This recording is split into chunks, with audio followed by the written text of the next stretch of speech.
depressive states and anxiety. We are almost now 1.5 years now since this particular COVID-19 battle has started. Limitations of natural mourning to deaths is leading to complicated grief. Those with pre-existing mental disorders are worsening as distancing from society is exact antithesis into mental illness interventions. The emotional well-being is unique product of biological, psychological, social, spiritual, economical, and political factors. While stability in all these domains are compromised today, it is recommended that emotional well-being, mental health, and psychological support should be a core component of any public health response. In India, we are additionally challenged by grossly limited health workforce who can address these issues.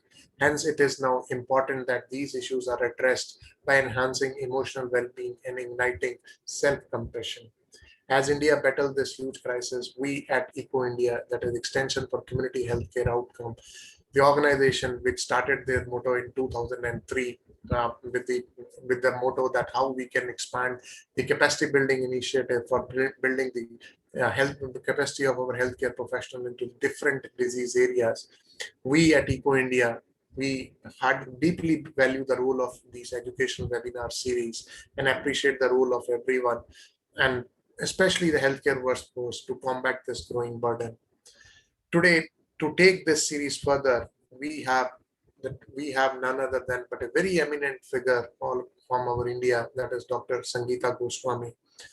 I know Madam very, very well, and that is my association with Madam, which started around 2.5 years back. The topic of today's webinar in this COVID-19 educational series is enhancing emotional well-being and self-compassion. Madam is counseling psychologist and president of Mind India. I got the privilege to visit Mind India also along with my few colleagues in the month of February. First counseling psychologist to have set up an independent counseling set in Northeast India in 1996. In 2006, established Mind India, which is a mind-boggling organization in the field of mental health, which is an institute of positive mental health and research. During the pandemic, she set up a free suicide prevention helpline from Mind India in view of emotional distress among young people. I know in the Northeast, in the Guwahati 104 is the line, is the main line which is working for the COVID-19. And I think she is in day out touch with that 104 line, also helping a lot of people. Running a comprehensive multidisciplinary mental wellness center under Mind India. She has already developed 2 courses on counseling skills under KK Handike State Open University, Assam, and online counseling program for 45 hours named Barefoot Counseling Course, which she is going to start jointly with PHFI and Mind India together. Dedicated advocate of positive mental health and well-being, and regularly providing pro bono services for agencies working with underprivileged and underserved sections of the society.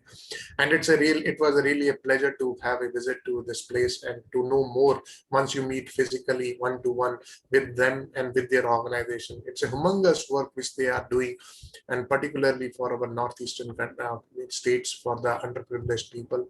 I will now stop here and handing over to Madam to take the lead for today's session. Over to you, Madam. Thank you. Thank you, Dr. Bhalla. I hope I'm able to meet up to the expectation that you have with me. And thank you, Eco India, for inviting me in today.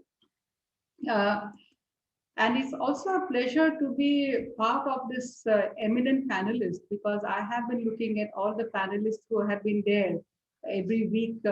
We have been having every other day, we have been having Eco. I have also attended a few of them. And I think it has been very stimulating and enlightening for all of us. So today's topic, as Dr. Bhalla has said, that it will be more about emotional well-being and self-compassion. And, I'm a person who actually enjoys the face-to-face interaction so much, because when we do training and as a knowledge resource organization, we are always so much into interventions and enjoy the two-way communication, which is always there. So I'm still want to have some interaction with you. So if my presentation also, I have developed it in that manner, and I would like your cooperation. So if you are with me and you would like to also put it more as a self-help kind of intervention along with me, please put a thumbs up for me so that I know that you will take part in all these activities that I have also. A few thumbs up will be good. I don't know whether it's there or not. Yes. Okay. All right. So, okay. Can I ask Paramita to start? Okay, I can start, right? I can share my screen, Paramita. So I would like to start with a video which I have with me, and it is very self-explanatory. So if you can, I would just want you to watch and enjoy this. So I'm sharing right now.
Okay.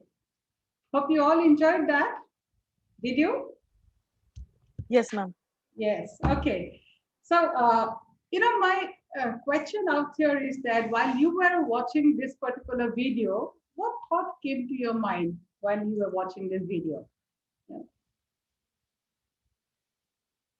So you can put it in the chat. What thoughts came to you while you were watching it?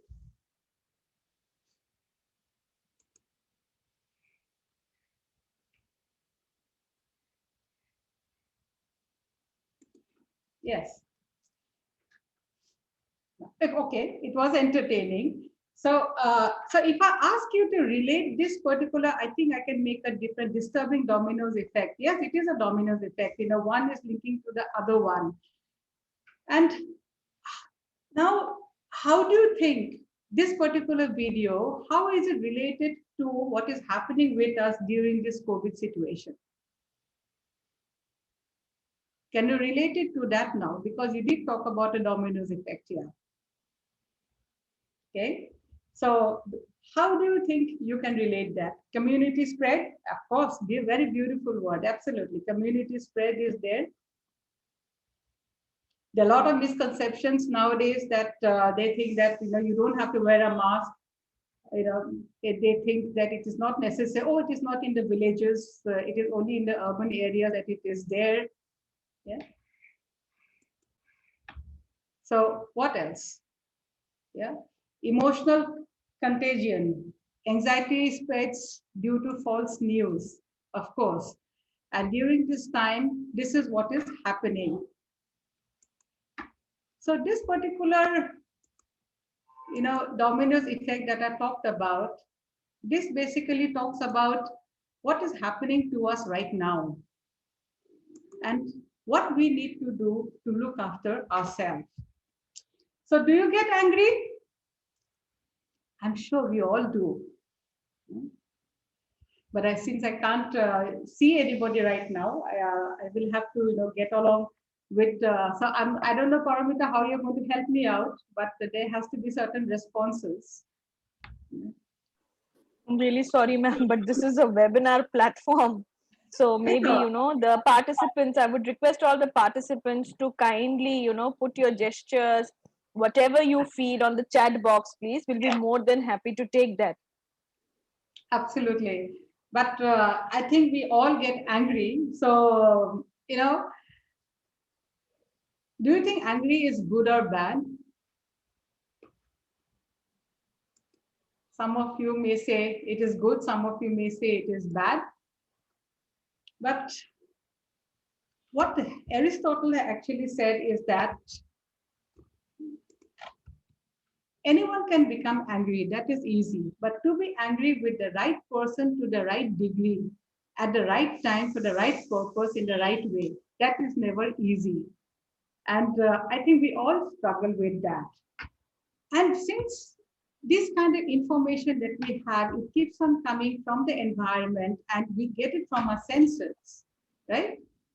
So it has an impact on us on these different areas of our lives, the physical, mental, emotional, intellectual, and social and spiritual aspects. And these senses and these aspects makes us who we are, how we react to the society, how we react to everything. Because based on this information that we gather, we build up our belief system and our personal attitude, and that builds up our personality. And our personality actually makes us think about what we believe in.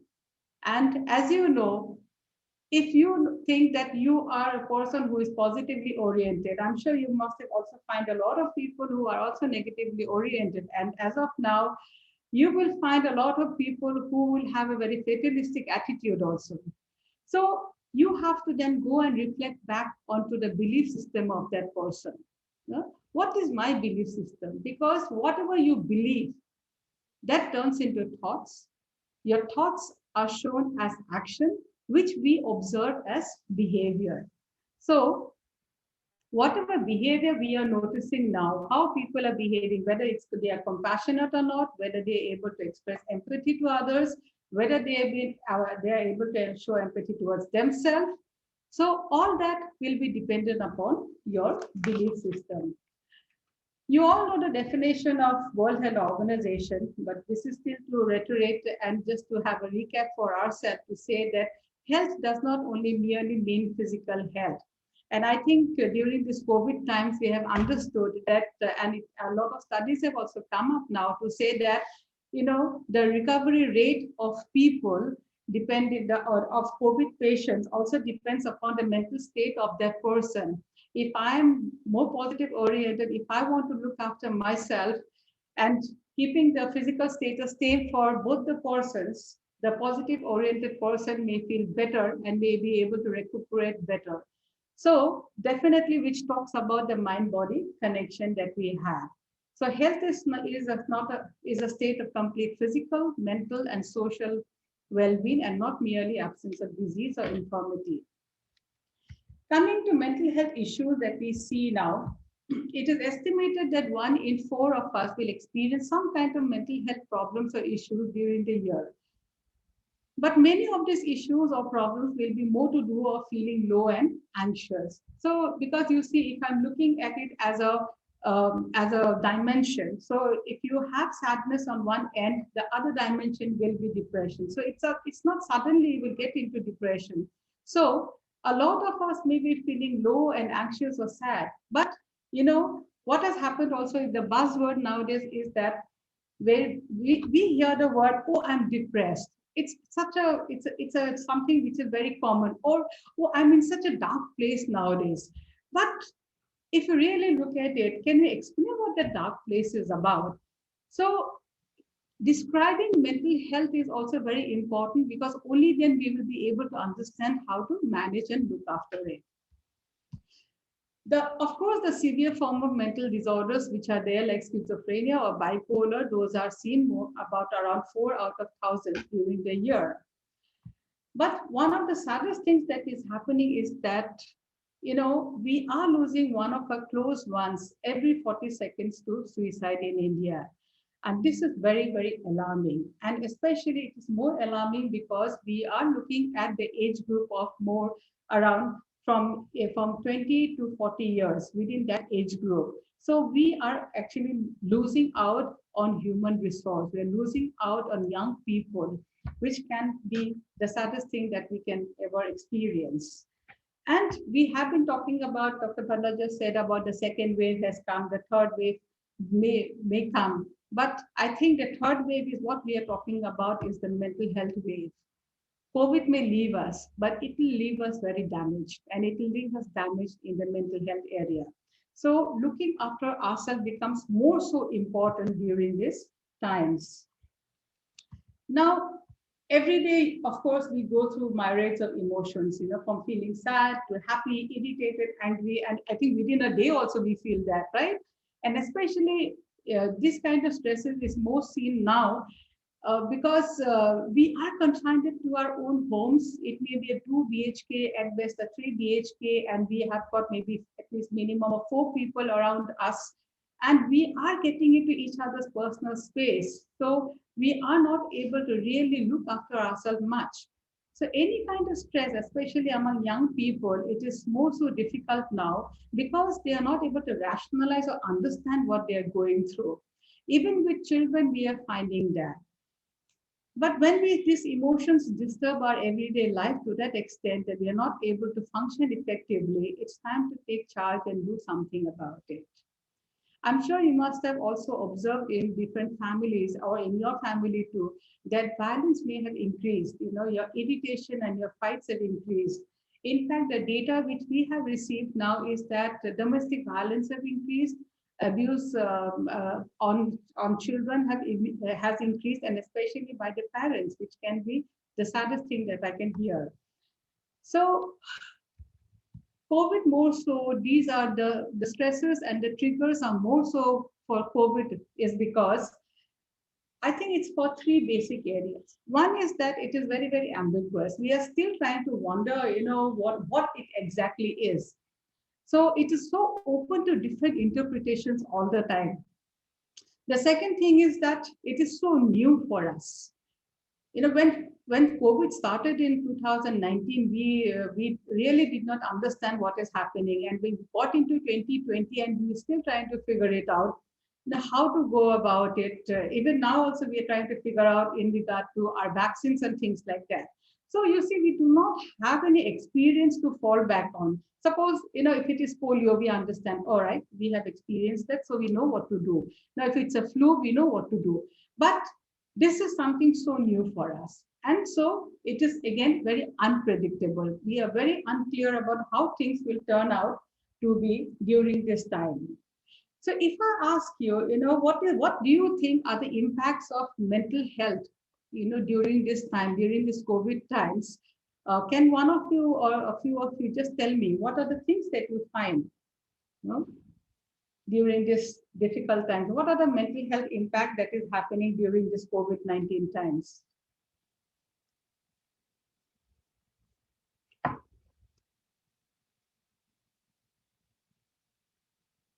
Okay, I think so. If isolated stress, yes, of course, feeling of love, feeling of losing someone. I think we are all very scared about that. Absolutely, yeah. Anxiety, very true. Anxiety is there. Fear, of course, fear. And so I think you will all be able to then relate to this next slide that I have on the impact.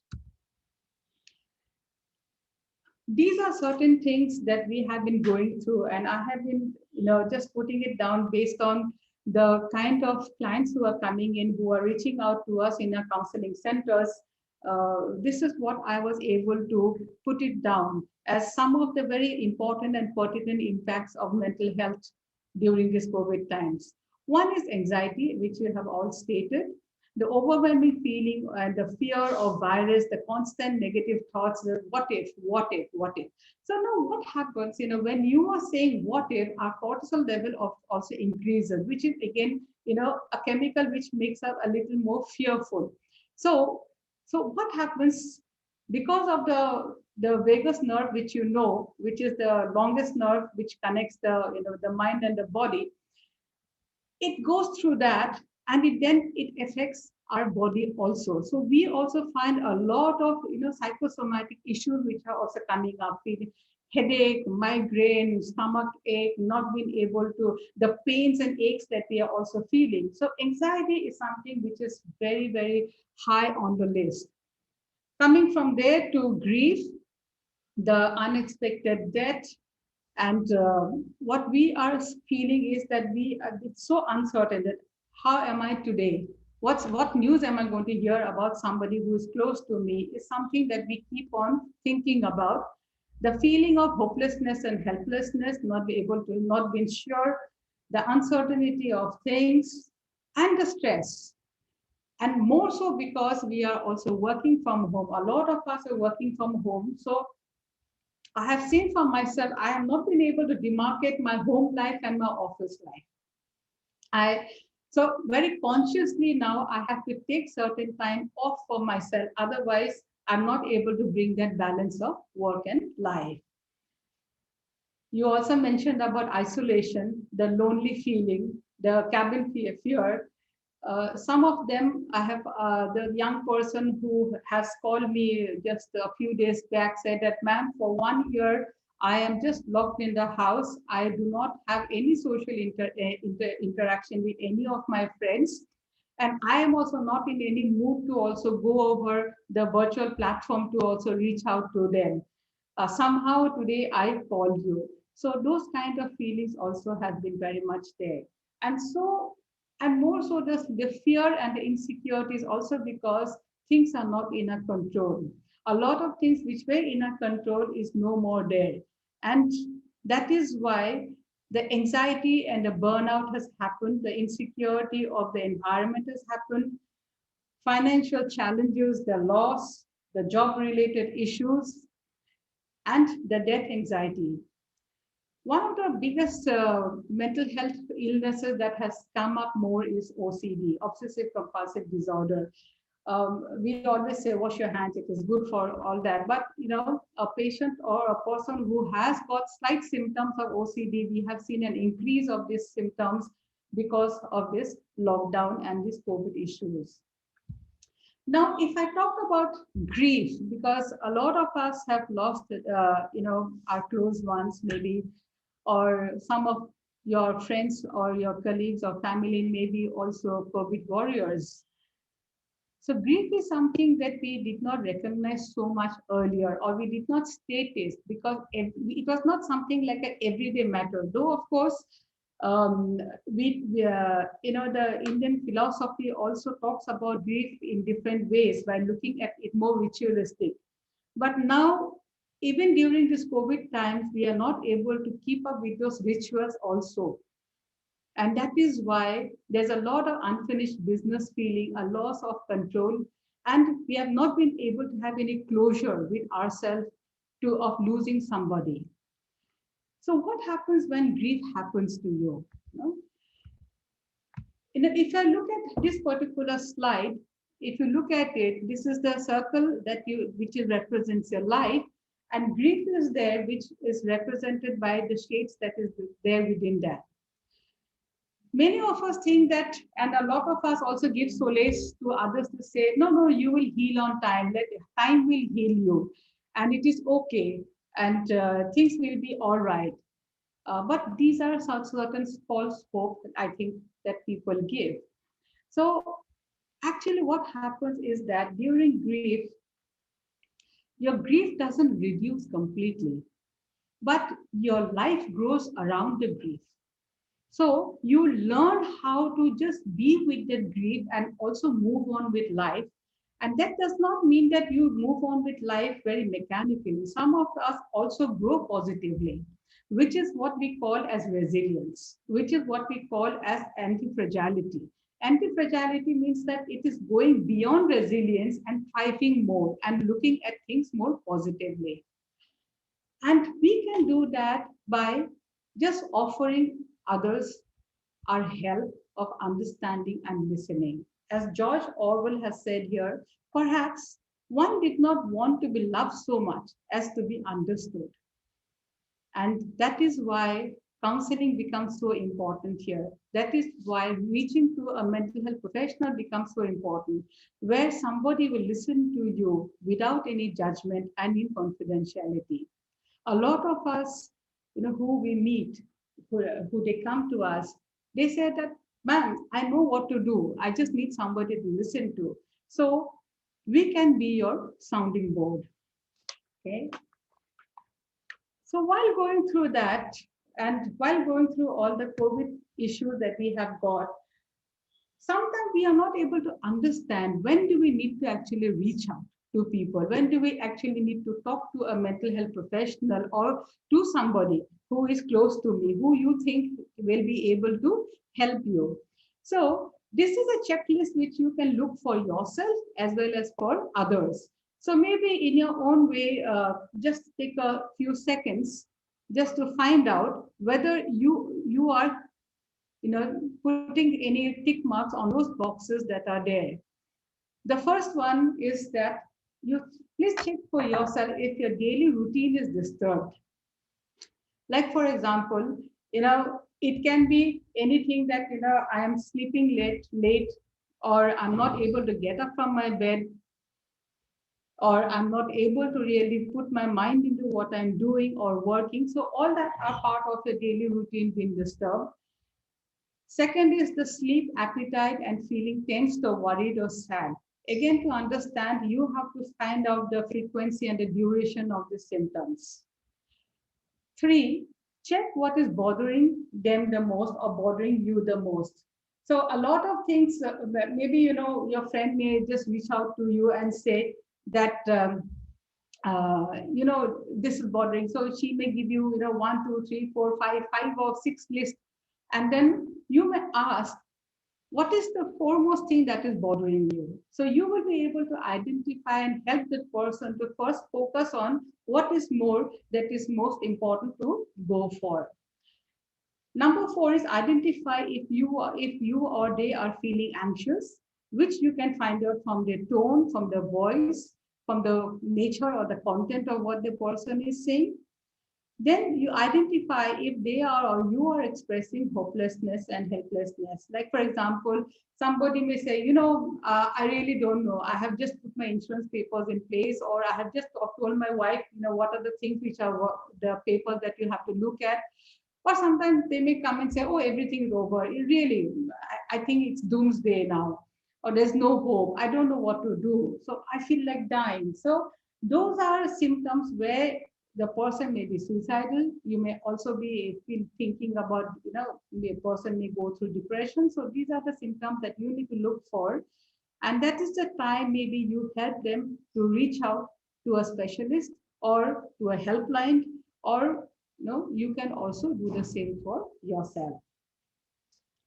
So this brings me to how to look after myself.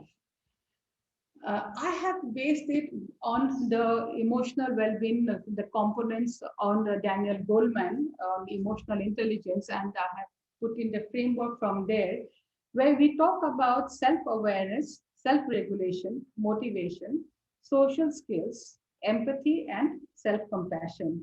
So these are some of the elements that we will talk about it from now. Okay. Okay. So would you like to know a little bit about your mental health status? How are you right now? If it is a yes, put it on the chat. Then I will give you a checklist for it. Yes? Okay. All right. Oh, fine. So what you have to do is that as I keep on stating it to you, you just have to write either yes or no. So please keep in mind, this checklist is as of today. So if you take it again 6 months down the line, it may change. And also to understand that you may find out that how am I feeling, or based on that statement, in a month's time. For example, if I ask you question number 1, am I happy? So you may ask yourself within a month, how many times have I been happy? So just put in a ballpark for yourself and either write yes or no for yourself. You don't have to state it to me. It is just for your own purpose and for your own understanding. All right. Number 2, am I enthusiastic about life? So do I have the Josh in me? Sometimes we like the Josh machine. We need to have that enthusiasm in our life to say, all right, let's do this. And to be up and about. Number 3, am I a friendly person? So keep on writing yes and no for yourself. Number 4, do I have a consistent behavior? So consistent behavior, maybe, I need to explain a little more on this. Consistent behavior means, suppose today you meet me, and I'm just walking down the corridor and you meet me and you say, oh, hi Sangeeta, how are you? I say, oh, I'm fine. How are you? Tomorrow you meet me again. I say, and you ask me, hi, how are you? I just ignore you and I go off. The next day I may say, oh, hi, how are you? So, then you will think that, is her behavior consistent? So this is what I mean by, do I have a consistent behavior for myself? Number 5, very difficult for people, but still, I'm sure some of you will be able to do it, is, can I live with each problem in my life as it arises? Can I live with each problem in my life as it arises? That means I am handling one thing at a time as it comes by. Then number 6 is, do I have insight into my own behavior? Do I know how I behave with others? Because sometimes conflicts, and especially during COVID times, we are seeing that conflicts have increased because we are not very aware about how we are behaving with others. Maybe our tone is a little sharp. We don't know, maybe the content has gone wrong somewhere. So do you have that insight for your own behavior? Then 7 is, do I have a good friend? I'm sure you all have, and we are very lucky if we have some good friends, definitely so. Then number 8, do I have a sense of humor? And this is something which has become very important in COVID times, that to find humor and beauty in things that we see. Number 9, Am I happy with my job? Okay, I'm sure 90% must be saying, I don't want to.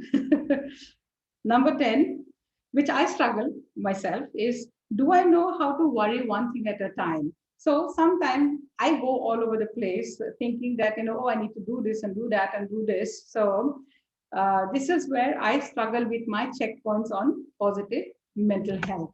Okay. So what you have to do now is that you just have to count the number of yeses that is there, which you have noted down. And the more yes that you have, the better you are as of today. So congratulations. So what does positive well-being means?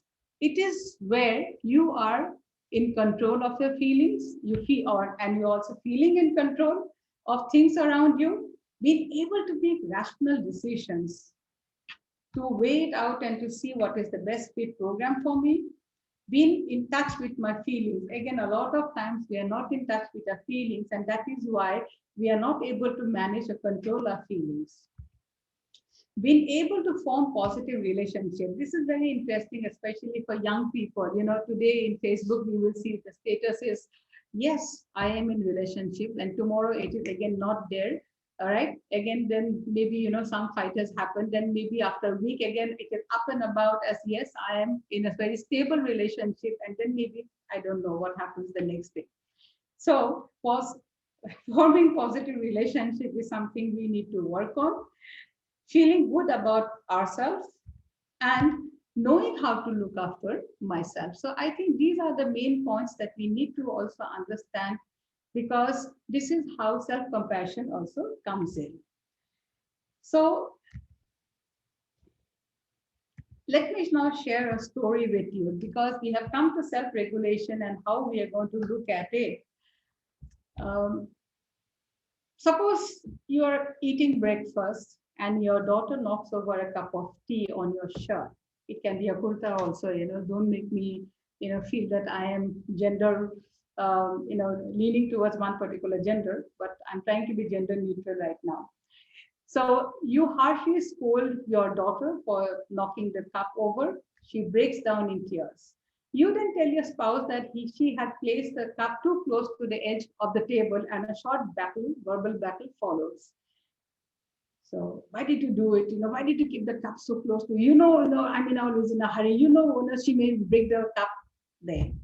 So you quickly go and change, and then you go out of the house and drive off at full speed. Since you're driving fast, you nearly hit a passerby. As you reach office, you are 15 minutes late. After arriving at office, you realize that you forgot your laptop and some important papers at home. Your day has started terribly, and you are in a bad mood. As you reach home in the evening, things are not very good. Your wife and daughter is also in no mood to talk to you.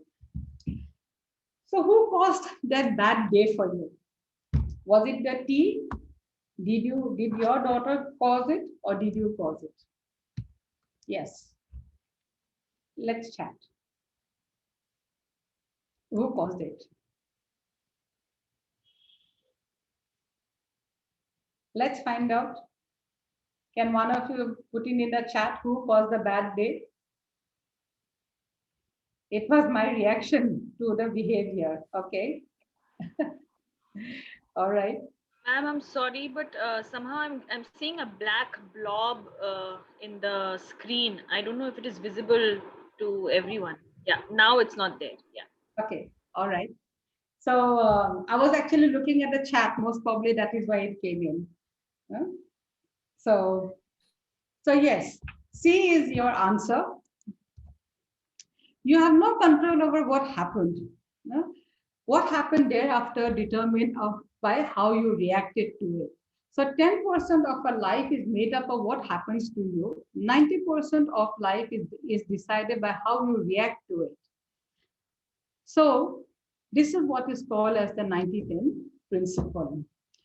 So everything that we do, now how do we react to COVID also will depend upon that 90-10 principle. COVID is there. How I'm going to address it is something that will actually make you understand of how I'm going to control it and how I'm going to look after myself. Okay.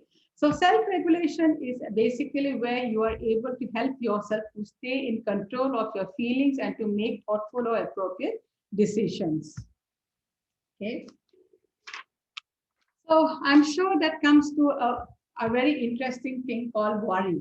So I'm all worried. Everybody talked about anxious of how to, get well. So worry is again an emotion. So is it good or bad? You will know as I go along. It is actually a gift in one way because it helps you to think ahead of what will happen in our lives. And we try to anticipate obstacles or problems and give us the opportunity to plan solutions. For example, hand washing and social distancing are helpful things that we can decide to in order to prevent the spread of the virus. But what has been happening is that a lot of people are coming back and telling me, ma'am, I'm overthinking. I'm anxious. I feel that I'm not being able to cope because I'm thinking of the worst case scenario. So to enhance your emotional well-being, maybe this is something that you can use for yourself when you over worry or overthink. So this is what I call the worry tree. Now, first of all, you have to recognize for yourself what is the worry that I have. So try to make it as specific as possible for you. Then ask yourself, what am I worrying about? Then ask, can I do something about it? So there can be only two answers to this, either yes or no. So if it is no, you let go of the worry and you focus your attention to something else because so that means you have to change the scene there. If it is yes, that I can do something about it, then I need to put in an action plan as to what, where, and when, and how I'm going to do it. So, what means that do I do it now or do I do it later? So, if I have to do it now, I do it, I let the worry go, and then again change my focus. If I have to do it later, I schedule it. And then again, I let go of the worry and then change my focus. Now, for example, if I think that, I need to worry about doing this presentation, or I need to prepare for this presentation. Oh, I need to, go out and, get my ration or something like that. So you need to also understand that whether I need to do it immediately or I can delay it. So if you can delay the worry also, maybe, you're very worried about the future, right? And also at the same time, you have to also go on with your office work. So then that particular worry that you have about your future can be in your parking lot. You can schedule it that said, okay, I maybe, after I finish my work hours, I will think about it. So this is how we may be able to help ourselves. And how we help ourselves is by having a few friends of self-motivation. A few friends of self-motivation, we say, is that one is delayed gratification is one of your friends. The other one is positive attitude. And the third friend is self-control. We worry, we have anxiety, we feel that we need to do everything now. Everything has to happen to me now. I need everything now. So my dreams, my aspiration, everything has to be now.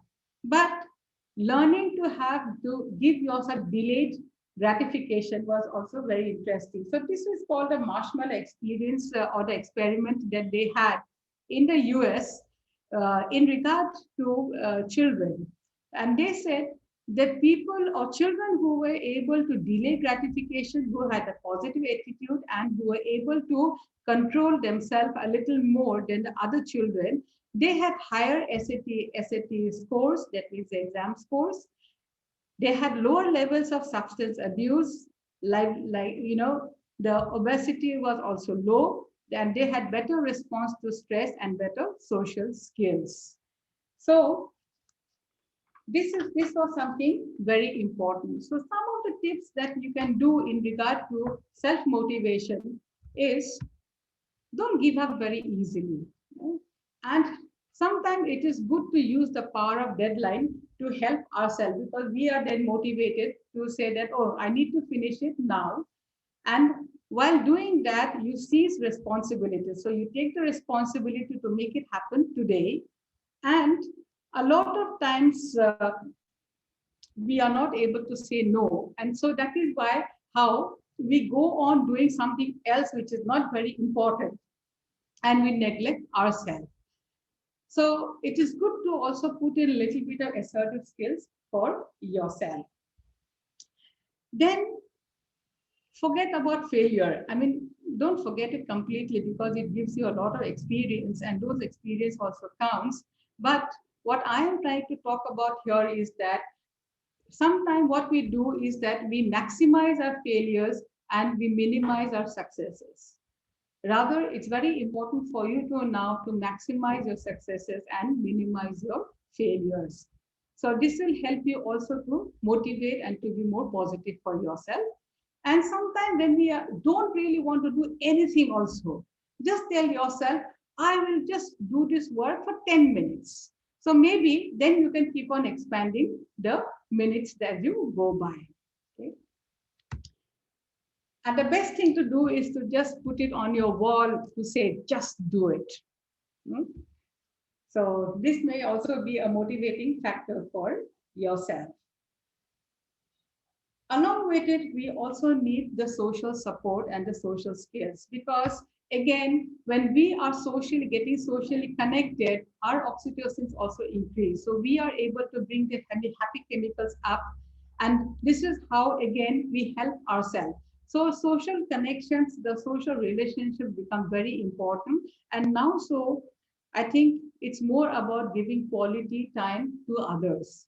When I say that, I always say that quality time is basically about three different kind of quality times. One is at least give half an hour to yourself without your cell phone, without the television, without any other social media around you, without any people. That half an hour is yours. You may say, ma'am, I really don't get the time to do that. But it's very important for your own mental health to at least get that half an hour for yourself. The second half an hour is again for the family, where you are going to connect with your children if you're living with your parents, or your parents are living with you, to give them also time, because we are also seeing a lot of depression coming in for the elderly also. And the third area is couple time, that quality time for the couple, especially if you are young parents. What happens is that you are spending so much of your time with your children, the online learning which is going on, online schooling, that is also very exhausting. Your office work is there, your housework is there. Then finally, a lot of them, they say that, oh, my children, they sleep at 11 o'clock. When I go to sleep, they go to sleep. But no. So that means I have to talk about time management. I have to talk about positive parenting out here. But whatever said and done, some of them, they find, maybe half an hour in the morning with a cup of tea with their spouses or with their partners, or it may be at night after you put your children to bed. But whatever said and done, have that social connection. Meet with your friends if you are able to meet them. If not, it is also important to virtually meet them. And to be socially also active is very important. To give in any form. You know? You're giving time to somebody.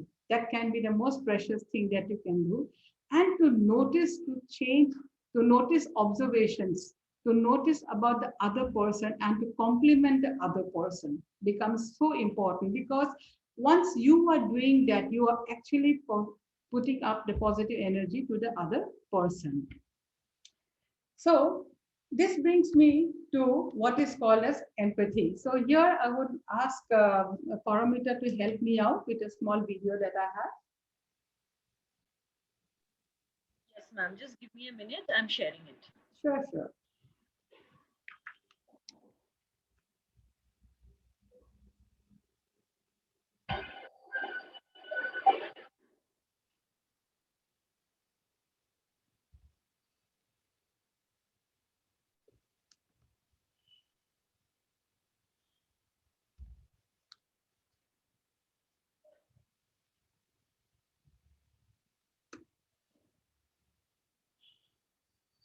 We can leave it if it's not working from your end. It is all right.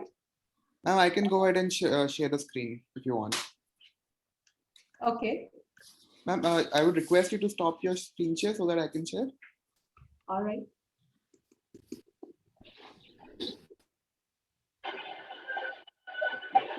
Yeah. That's fine. You can put in this. Yeah.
Thank you.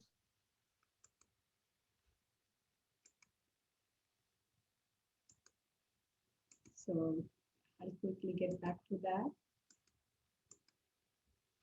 Dr. Bhalla, can I take just 10 more minutes? Please, ma'am, please go ahead, ma'am, please. Okay, all right. Please. Okay. I think the video very clearly showed us that action speaks more than words, and the empathy is the way that we can express is that only by the action, and to say that I'm there for you. When we say that we need to also look after ourselves, self-compassion, for that, this is something that is very helpful and useful to think about when you are trying to have self-compassion for yourself and for emotional well-being, which is coming from this Burma term is actually from positive psychology, where they say that focus more on the positive emotions, number one, have at least positive engagement or fruitful engagement, have positive relationship, be connected, have meaning in life. A lot of our young people also are getting very depressed and upset, and because they are not able to find any existence which is very purposeful or meaningful. But even if I am taking a task today and I am trying to fulfill and finish it and complete it today, I think that also will make us have some meaning in life, and to also enjoy the smaller achievements in life. It's not about that, okay, tomorrow I'm going to get a promotion, I'm going to buy a car and a house. Okay, good. These are good stuff. But also to celebrate the smaller achievements that you may have in your life, of just getting giving yourself a small reward for what you have been able to accomplish for today or for the week or for the month. You know? Similarly, there's something called ikigai. I'm sure most of you will be aware of that. This is called a Japanese way of living, which is very useful to understand the well-being of a person from the four elements. The four elements are passion, vocation, mission, and profession. So how can you find out your own ikigai? You can find out by asking yourself these questions. Number one is, do you do what you love to do? So number one is, do what you love. What makes you do now in your spare time that makes you happy? So this is something that you are going to question yourself to find your ikigai.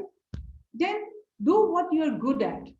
So to do so, a lot of us sometimes do not realize what our strengths are and what our skills are. So to do a self-evaluation for yourself on the basis of what your skills are, you will be able to understand what you are good at. Do something that the world needs. A lot of us, sometimes we become self-centered, but this is a time when you are supposed to, or when it is very important for us to reach out to the world, to reach out to people who are next to us. And if you look at it, look at the fantastic, apps which have come in, the fantastic helplines which have come in, who are helping each other. Somebody is giving food, somebody is giving, oxygen. So many things are coming in, and young people are really at it, which is really, really admirable. And the fourth one is to do something that you can be paid for. So it is also important to have the balance of giving something voluntarily and also to be paid for your work. So if you get the balance of all that, this is where we say that you have your ikigai. So self-compassion during this time more so we can come about. Self-compassion is basically also, that means I'm looking after myself, I'm being kind to myself. Instead of saying that, I'm no good, rephrase it for yourself to say that, well, at times it may feel so, but most of the time I am good. I am able to help people. So focus on your strength and your positive points, and you will be able to be more kind to yourself. So to do so, it is important to have a few activities which are very, very a little more flexible. So during this time, what has been noticed during lockdowns also, that our routine has gone for a 6. We do not have any timing for food, for sleep, for anything else. So to have a structure of some sorts, but also to be a little more flexible about your routine, and to add on a bit to your daily activities every day. To do so, I think quality sleep is something that we are missing out a lot. I think the psychiatrists are prescribing right, left, and center about sleeping pills and for anxiety and depression right now. So what you can do is that you can regularize your timing by using some alarm clocks, or you have been able to put a definite time for your sleep every day. So that also helps you to bring in a maintenance for yourself, and to do some brain activities like puzzling or computer gaming. Again, be careful that you don't become addicted to that. A little bit of exercise, whichever way I think you will find out your own ikigai out here. And little bit of sunlight is extremely important. Again, when I say stay connected, you have to use the social media, or you have to use the virtual platform. Again, I'm saying that avoid also checking social media all the time. So you have to find out the balance. If it is making me overwhelming, I don't need to see it right now. So for example, what I have started for myself is that I don't read the newspaper in the morning. or I don't watch the news, television news in the morning. What I do is that I try to look at it around the afternoon time, because I feel very disheartened and I get a little demotivated to go on for my work. So this is how I have been able to help myself. Identifying your worry, I had discussed about it. And this is a time it is very helpful to enhance your empathy by looking after a living being or a thing. If you already have some people at home you are looking after, well and good. A lot of people are adopting pets nowadays. This is what I have seen. Then to visualize the best in you. This is the time to say that I am good in myself and to visualize that this is how I want to be. So do not give up on that dream. Dream. It is very important to dream. You may not get that dream, it doesn't matter, but it keeps us alive. And one of the biggest things that comes out of it is hope. So the last one that I talk about is that to smile. So because if you smile, you cannot frown. And that is what you can give as a gift to yourself and as well as a gift to the other person. To end with it, I would like to, do a small deep breathing practice with you. I'm sure you are looking at the slide and you see a beautiful flower there. It's more like a Farangapani, which you find towards Delhi side. And you see a beautiful candle or a birthday candle, right? So what you have to do is that look at the flower and try to get the scent of that flower and breathe in deeply. Breathe in, get the fragrance, and then you blow out that candle, wishing all well. So as you breathe in, I will ask all of you to breathe in and then blow out the candle, wishing everybody well. Can you do it 2 to 3 times along with me?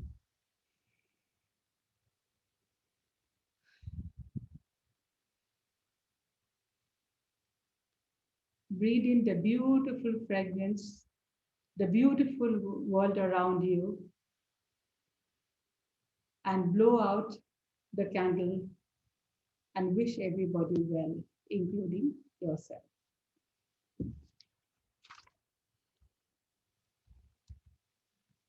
So as Dalai Lama said that subject to a constant stream of positive and negative thoughts and emotions, what distinguishes us as human beings is that we are capable of positive change. And I think during this time, it is most important for us to remember that change is in our hands. And change is inevitable, but it is also in our hands to look at what we can control and be positive towards the world and to us. So with this, I end my presentation. Thank you so much. Thank you, ma'am, for taking up this particular initiative, because this topic is not only the need of an hour, but it is utmost important at this moment, because it is related to everybody, every human being, whosoever who has faced this pandemic or who is living in this condition.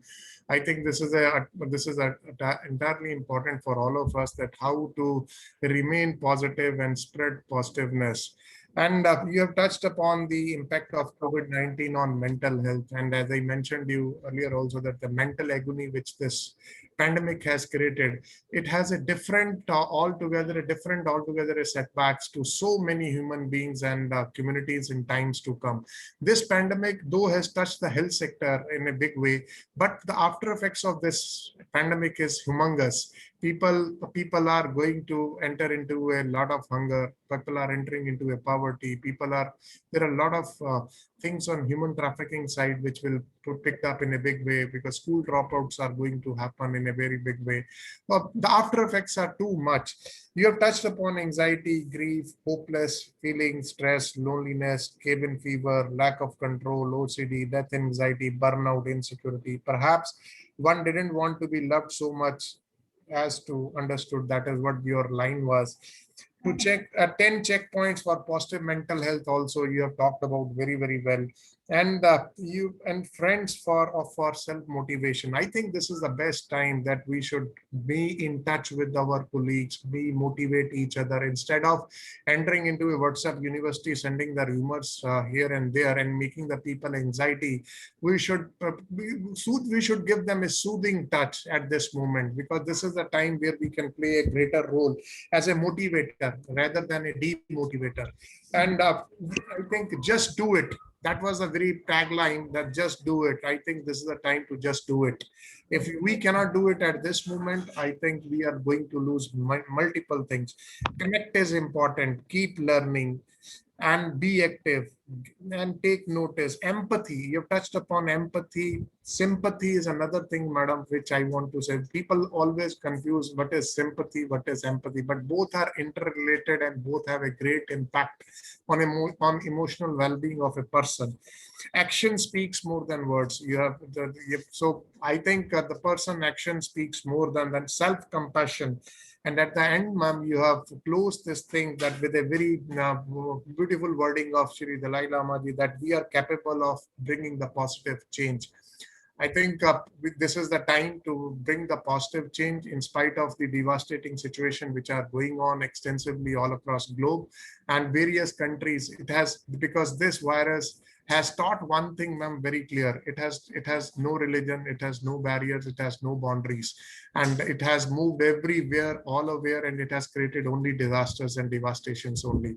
So with, I think, very, very positive talk in a way that to learn many things from you, from your talk. I think there may be a lot of queries and questions, and on behalf of Eco India, on behalf of SBI Foundation, those who have given us this opportunity to hold this webinar series and making us to be in touch with all of your eminent experts, we are really thankful to you that you are sparing your valuable time with us and disseminating a positive change and the positive values to the people in this crisis movement. So I will stop here, and I think if there are question answers are there, then we can take it up. I think people have put it up in the Paramita. Can you take the question answer session? Yes, but before I start to that, I have one question from ma'am, because I'm a mother of a 7-year-old, so just wanted to know, how do you think it has impacted children? Because I feel there are a negative impact on children not going to school, children being for at least 1.5 year they are sitting, and more than that. I mean this year would also be gone and they won't be going to school. So what is your take on that? So, Paramita, what changes do you see in your child? Ma'am, I see that negotiation skills probably has really hampered. Like what because currently what happens is everybody is at home, everybody is on their computer, and we are also hooked onto it, and although we are trying our level best to give time, but at the same time that flexibility is not there what she could get from a peer to peer, then from from parents or grandparents. Hmm. You're right. Paramita, what has happened more so is that, the social skills of children has been compromised a great lot. Because you see, school provides you with that. Otherwise, you could have done your distance learning, and also you could have been happy by homeschooling your child. So why do you send your child to a school? It is also because of the social learning that is available there, of how to actually relate to people, of how you are able to go ahead and talk to people. So interpersonal relationship communication has also been compromised. And also what has happened is that for children, irritation has increased, anger issues have increased. They are not able to actually really maintain themselves. Hyperactivity has increased, and also because all this is happening because of the screen time, which has been increased. Your attention span also gets disturbed. Ours only get disturbed. What about the young child? So I think this is something very important for us, all of us, to do, is that to take ourselves off from the screen time for some time as a family. Because as you said, your timing is different, her timing is different, your husband's timing may be different. But what we say right now is that earlier we used to say a family who eats together stays together. Nowadays, the food patterns have also changed, right? But so I would rather say that a family who plays together stays together. So playing with the child becomes very important out here. So it can be a little bit any kind of games that the child may like, but again to avoid something which is again on the screen rather. Storytelling is something which you can come up with because a lot of learning can be done from storytelling. Creative writing is something that you can find out. And then again, playing games like round robin and things like that, where you are making the person imagine a little more creatively. So enhancing the critical thinking and creative thinking of the child becomes very important here. Okay. I hope it meets your answer. Yes, ma'am. Very. Another question that we have is, somebody wanted to understand that, what about communication gap which is happening, because of the question is mainly, for the working class, where you want to communicate it something to either your colleagues or your friends or your seniors, but a lot of communication gap is happening. Previously it used to happen that you are meeting on one on one on a daily basis, but you can straight up go and ask them questions, and things are being sorted there. But now what is happening is, because of less time and too much of screen time or whatever it is, the communication gap is increased. So what is your take on that? It has increased. Even if I'm looking at within my organization also, a lot of times I'm thinking about, oh, I need to tell this person something. I would have just walked up to the next room to say, oh, you know what, this is what I have been thinking, and why don't we do it? But now again, I have to call up that person. Maybe some disturbances come in between, and so it must have slipped my mind. What I have tried to do in my organization is also to just have a Zoom call with all of us to just have a chat. No? So sometimes it also have, because from informal interaction also sometimes our communication gap can also be minimized. So that is one way to do it. The second one is to note it down. I believe something becomes very important for me. So when I note it down, I'm able to find out who I need to communicate and when. So these are certain things that we can do.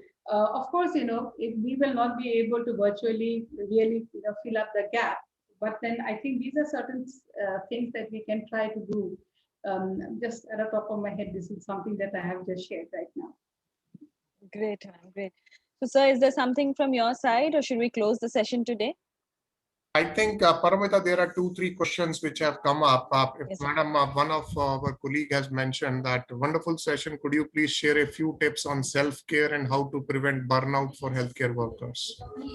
I think, the slide that I had showed on self-compassion also will work out here. One is that we need to bring in the balance of work and life, and that is why what we need to find out as health workers, especially to avoid burnout, is to do a little bit of work on yourself. I think the whole slide on self-compassion would have been helpful, but please have a structure for yourself too, and take that time for yourself. Please do not, as a health worker, what happens, just to give an example, one particular organization has reached out to me to say that they need employee counseling because of the burnout issues that has been happening with them.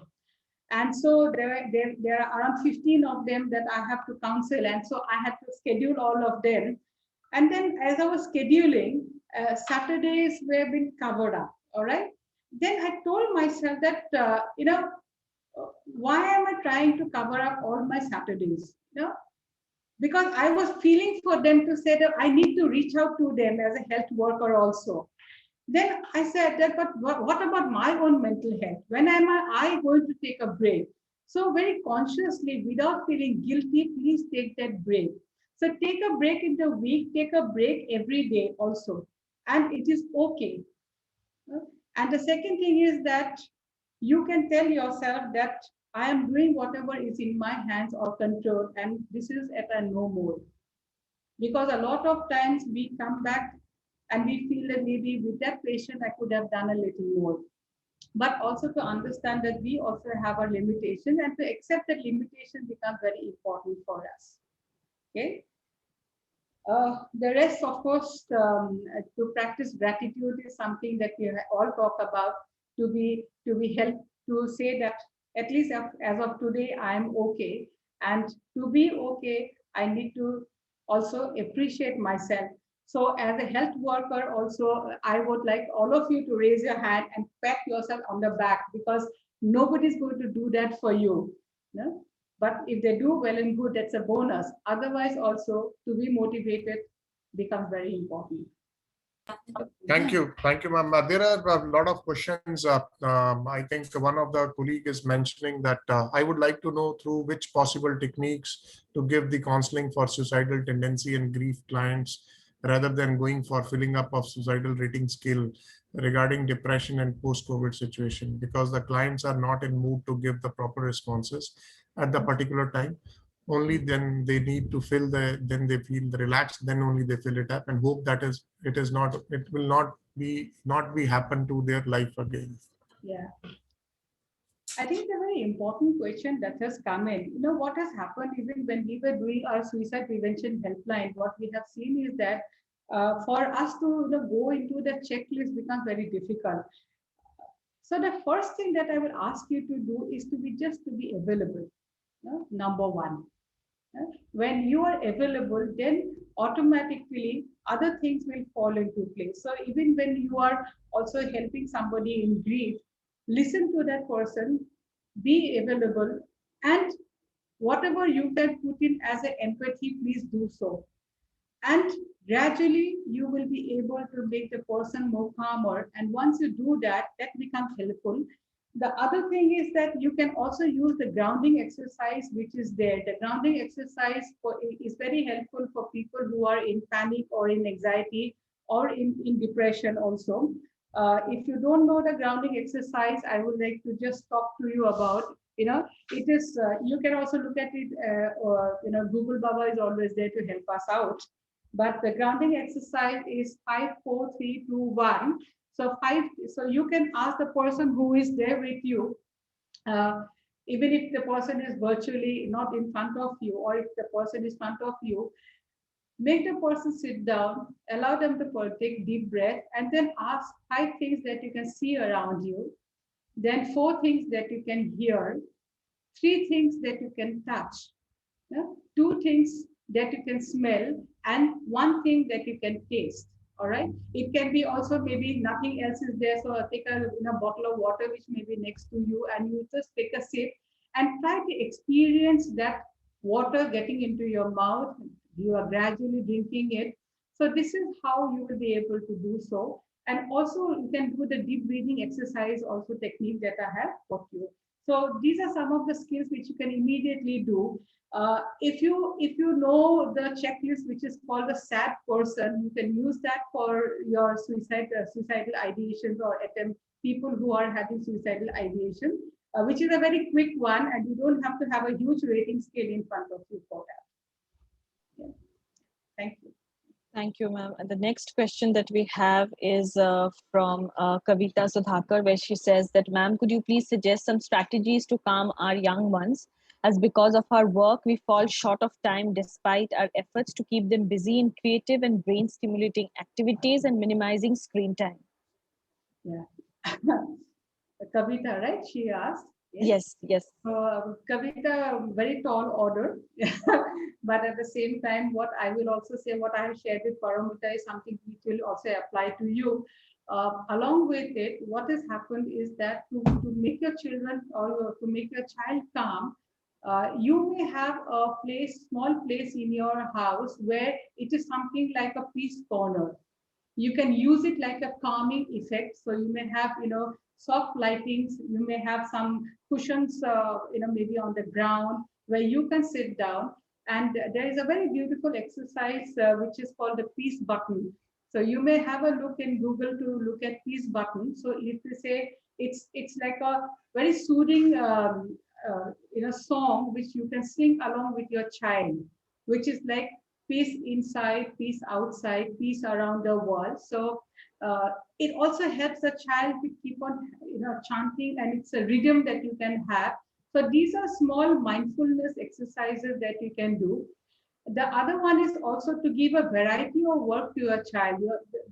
Our children get bored very easily. We get bored, so of course, they'll get more bored. So to give them variety of interesting work becomes important for them. And there are a lot of creative games which you will find over the net also to help you out on that. But whatever you are doing, do not make the child do it alone. Do it with them. I think that's something very important for us to understand, that we need to do it with them, because this also helps us to have the bonding with them. Our interpersonal relationship with our children are also minimized, because you may be at home, but you are not physically and psychologically present to them, especially psychologically present to them. So to be with them, have it's you maybe for 1 hour you say that it's like a date night for us. No, so you make it something like something in a fun kind. So suppose you are cooking, involve the child in all this household work, but don't make it like a chore for that person. Make it like it's something very interesting that you are doing. So all these kind of small activities will help the child to calm down. Thank you, ma'am. The next question that we have is, just a sec. Yeah. So she says that I'm a newly wedded person living with my husband and our pet. This lockdown has literally restricted us to our house, and the working hours have also increased as offices have started taking unnecessary advantage of people working from home, which has led to stress and depression. What should we do about this? In one way it is good, in one way it is bad. Because you are a newlywed person, so utilize all the good all the time that you have with one another. Unfortunately, your office is also creating a big edge, putting a wedge in between your husband and wife out here. Again, you are right, people are taking advantage of it. So using your assertive skills become very important here, to say that this is what I need to do. A lot of times we feel that we are obligated to keep on doing our work, our office work outside our office hours also. Because just because we are working from home does not mean that we do not have a life. And so sometimes it is good to say, to ask that person that, sir or ma'am, is it possible, well, what is the deadline? When can I actually submit that? So this is how you'll be able to find out the work-life balance. And maybe also taking this opportunity to also do a little bit of creative work, and doing things together become very helpful. For example, if you are doing pottery together, or you are doing gardening together, or learning new skills. So these will be certain opportunities that you may take to reduce your stress. So if you reduce your stress, you will see that you are able to reduce your stress with your spouse or with anybody else. And you have a pet, and I think which is the biggest advantage that you have, because pets can be very calming too. So maybe also taking the time out with your pet. And if you can, please do some light exercise or walking, because it helps us to bring a happy hormones up. And so it also makes us have a feel good factor for ourselves. Yeah, Next question that we have, ma'am, is how to overcome daily anxiety. I'm sorry, I think I'm losing the track. Yeah. How to overcome daily anxiety of overtime hectic schedules of COVID as a healthcare worker. Your daily anxiety as a healthcare worker, it's not easy to just overcome it, because you are seeing the illness, you're seeing the virus all the time, and you are seeing people who are dying in front of you, and you are giving bad news to everybody. But to understand that you are just a medium right now, you are not the person who can do something, you are not God. So I think for us to understand that we are also vulnerable, no, we are also people who need help, that itself becomes important. So sometime when when you know that it is overwhelming for you in between work also, just take a few seconds break, take either 10 minutes break. Do not keep on working while, even if you are in your clock, suppose you are in your timing of 8 hours shift, but then even so, please take that 10 minutes, sit on the stairs, be with yourself for some time without talking to anybody, because this is the way that we need to in between also de-stress ourselves. So frequent breaks will always help. The second is also that, we need to have frequent meals. So please keep on having a little bit of, fruits or anything, dry fruits or something or the other, because we need to keep on having that balance for ourselves. The anxiety part, as you are saying, is to say that I can control to this much and no more. So accepting our limitation becomes important out here. Thank you, ma'am. Next question that we have from Ms. Jamuna Rani is that, the nurses are having enormous night shifts and, shifts for 12, 13 hours. So is there some tips to revitalize self? Okay. I think some of the tips which I'm already sharing will also be applicable for you. One thing that you need to do is to find out what is your de-stressing mechanism. No? For example, some people enjoy quiet time, some people like to listen to music. So whatever is your way of doing it is very important for you to find that de-stressing area for yourself, and to also reach out to your fellow mates, to your friends, and to just be off from what you are doing. So change of scene becomes very important out here. For example, if I am working for 24/7, or I'm doing so many of the night shift, my biorhythm has also gone for a 6. I'm not able to manage much. But also to understand that I don't need to sleep the whole day, because I'm saying I have a night shift. So what I'm doing is I'm sleeping for the whole day. That also will again disturb your sleep rhythm, and your exhaustion also will be there. So again, to get up and get a kind of a routine also always helps. So be there in the routine, but also make it a little more flexible and have some fun time. Yeah, dance like nobody's watching you, sing like nobody's hearing you. So all that also becomes extremely important. It doesn't matter, who is listening. Your next door neighbor may just bark at you, but doesn't matter. Just do it. Great, ma'am. So last and the final question is that what we have is any tips for the senior citizen, ma'am? Okay, I think for senior citizen, one thing is to give them time. No? And but again, when you may say that I'm so exhausted myself, to go and talk to them become very exhausting. But I think we are also obligated to look after them. And so for the senior citizen also, if the person is able to move around and a person is able to look after oneself, then you please make sure that a person also has a schedule for themselves. And in that schedule, it should be, there has to be certain light exercises. There has to be also a little bit of pranayam or meditation or whatever you want. And also a little bit of cognitive enhancement. So cognitive rehabilitation or enhancement becomes very important for them.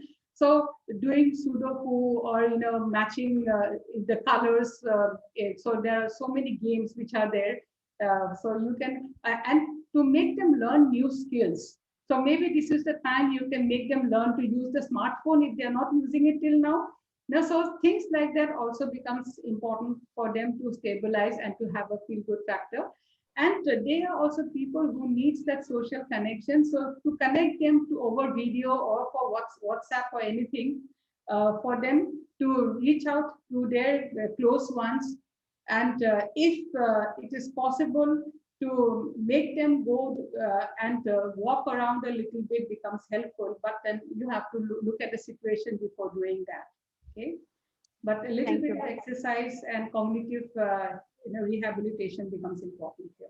Thank you, ma'am. Thank you so much for such a lovely session. I think it was very, very, very interesting, and so many of us have learned so many things. I would also like to thank the participants for being so patient with us, and of course, SBI Foundation for supporting this whole session.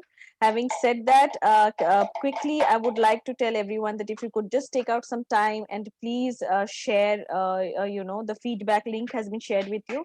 Kindly fill that up. So that's it from us for today. So thank you, everyone. Thank you, ma'am. Thank you so much. And thank you, participants, for the lovely interaction. Thank you so much. And thank you, Paramita. Thank you, Rico. Thank you, ma'am. The pleasure is all ours. Thank you, ma'am. Bye-bye.